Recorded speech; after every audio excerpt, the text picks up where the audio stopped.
How to use Google Calendar on Android, even scheduling guides. So hello guys, in this quick tutorial video, I will tell you how you guys can do that. So simply go to Play Store or App Store, search for Google Calendar. So I will simply search for Google Calendar.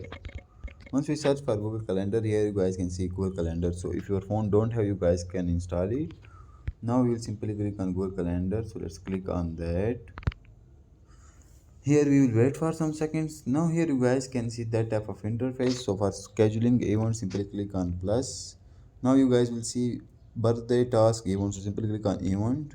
Now you guys will simply write event name. For example, it was a party to.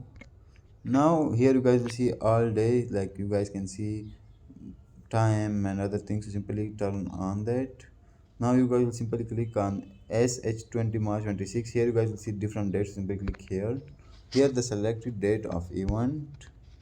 Now you guys will see 8 people. So you guys can share that with the peoples. If you don't want to share that with that people, you guys can simply skip that. Now click on add location. You guys can add location of that uh, event, and after that click on default caller. Once you do that, the last thing you guys simply click on save.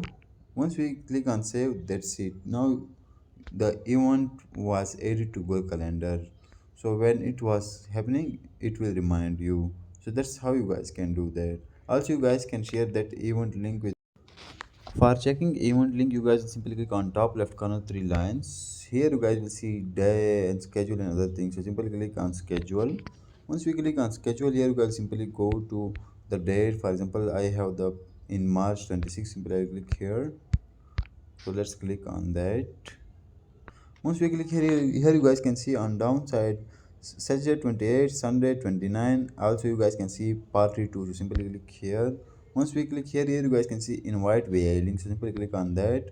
Now you guys will simply copy that link and you guys can share with people that you want to invite. So that's how you guys can use Google Calendar for events. Thanks for watching.